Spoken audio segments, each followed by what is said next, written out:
Today we are going to continue our story of ancient Greece. Unlike the last lecture, however, which ended with Greece's victory over Persia, the story today is a little less happy. As always, there are some key terms that you should be able to identify at the end of the lecture.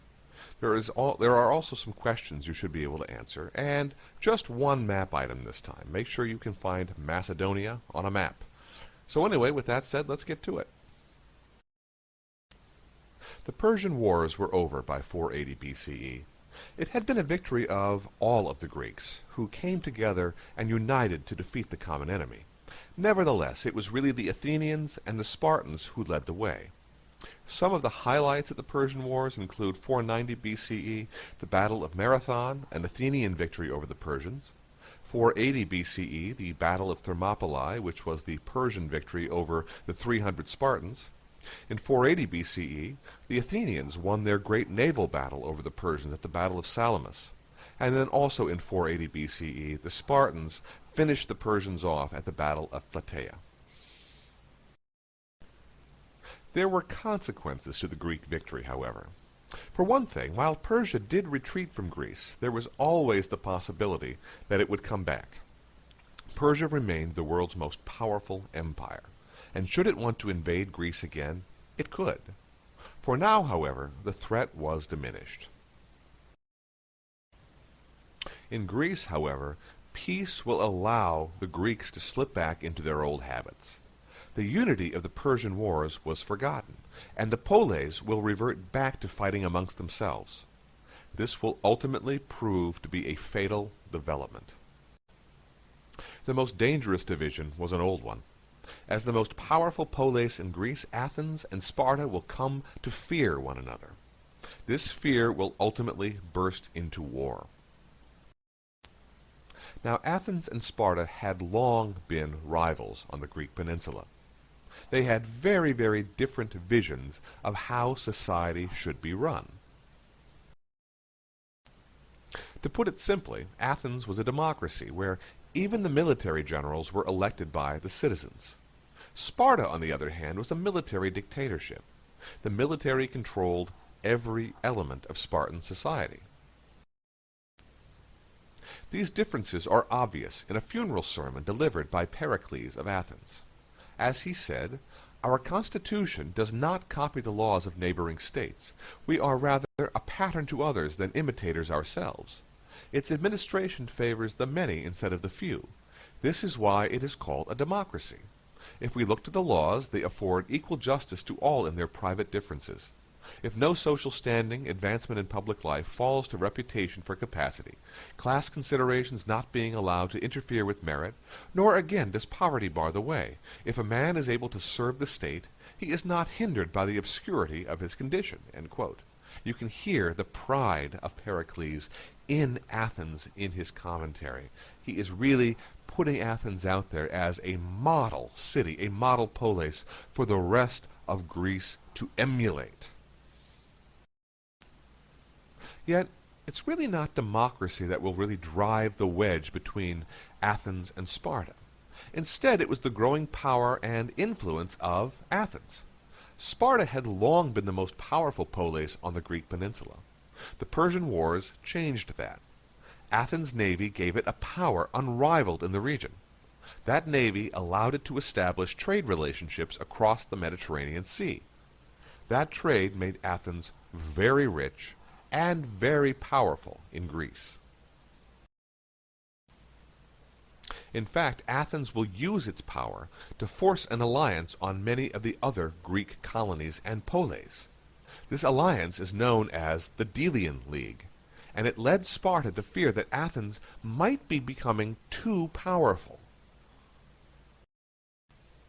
Thus, Sparta also sought allies to counter the growing Athenian power. Sparta's alliance became known as the Peloponnesian League. This map shows the divisions of Greece.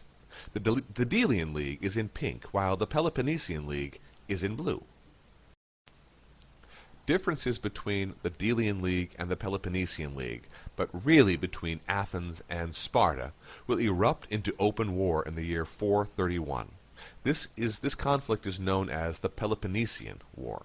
and it lasts off and on for 27 years, from 431 to 404 BCE. This war was also incredibly brutal, and it's going to prove to be a disaster for Greece. Ultimately, Sparta will win this war, and for a time, it will be Sparta that is now the most powerful polis in Greece. But it's not going to last, however, because all of Greece was really weakened, was greatly weakened by the Peloponnesian War. And this weakness will leave it ripe for conquest by another growing power that Greece did not see coming. That power was Macedonia. Macedonia lay just to the north of Greece. Now, some thought Macedonia was a part of Greece. After all, Macedonia took much of its culture from Greece. However, they did not speak the Greek language, and while Greece was dominated by cities, Macedonia was largely rural. In fact, many Greeks looked down upon Macedonia as barbarians.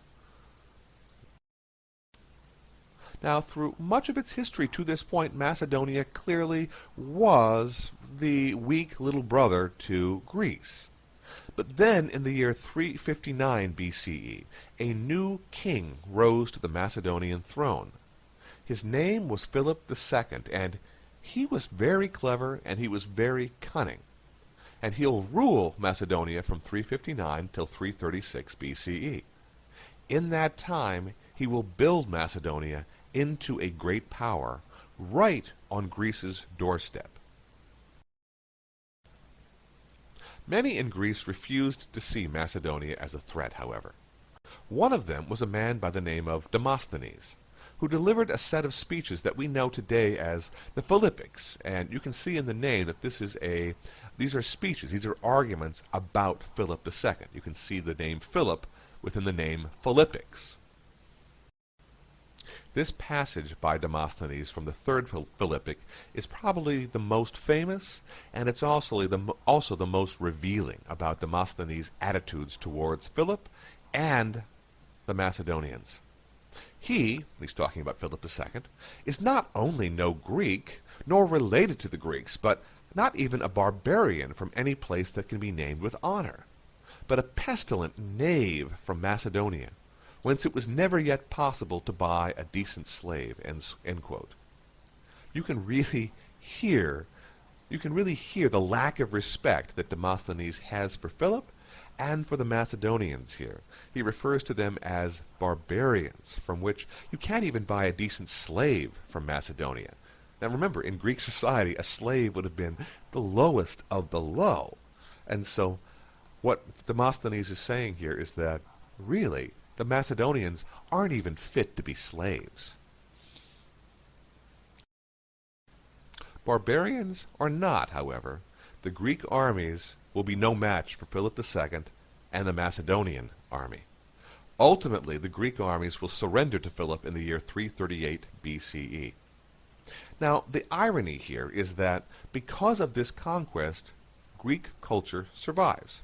Now, the reason I say ironic is because, remember, in the previous lecture we talked about how the Persian threat to Greece really did threaten Western civilization.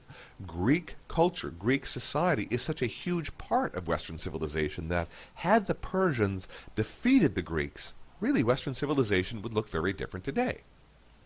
But that's not the case with the victory of Philip II and Macedonia over Greece, and that is because Philip II and Macedonia have great respect for Greece, and Greek culture. And in fact, they will spread Greek culture to every corner of their empire. Now, it's not going to be Philip II, however, who will accomplish this. That's because in the year 336 BCE, Philip II will be assassinated by one of his bodyguards. In his place, a new king will rise. His name is Alexander the Great. Now, Alexander was only 20 years old when he became king. Though young, Alexander had been well prepared by his father for the job. He also inherited his father's hatred for Greece's old enemy, Persia. To make a long story short, Alexander will take his father's army and lead it on a series of military campaigns that I'm not sure the world has ever seen since. He is going to lead his army on a direct assault on the Persian forces. Now, despite being often outnumbered, Alexander will win victory after victory. Remember, Persia at this time is the world's greatest empire. This is an empire that was able to field 150,000 men, 700 ships in their invasion of Greece. And yet Alexander is going to defeat them time after time after time. He will even be successful at capturing the Persian capital, known as Persepolis. Ultimately, the Persian king will be killed and Alexander will take the title for himself.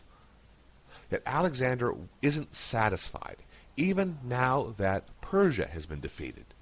He argues that he should continue to march and continue to see how far he can extend his empire. And so he keeps going east and even invades India. He might have continued on into China had his men not threatened revolt. You must understand, they have been away from home for 8 years. They miss their wives, they miss their families, they miss their children. They want to go home. And so they threaten to revolt. They threaten mutiny against Alexander the Great if he doesn't take them home. And so ultimately, Alexander will agree. But before Alexander could get home, he will become ill and he will die in the city of Babylon. But as I said earlier, the legacy of Philip II, the legacy of the Macedonians, and especially the legacy of Alexander the Great, is not military conquest. It is not the size of Alexander's empire that will survive for centuries. Instead, it's going to be the Greek culture that Alexander is going to spread throughout his empire. That is why we know of the Greeks today. That is why the Greeks are such a huge part of Western civilization, because Alexander not only allowed it to survive, but he even encouraged it to spread and to flourish across much of the ancient world.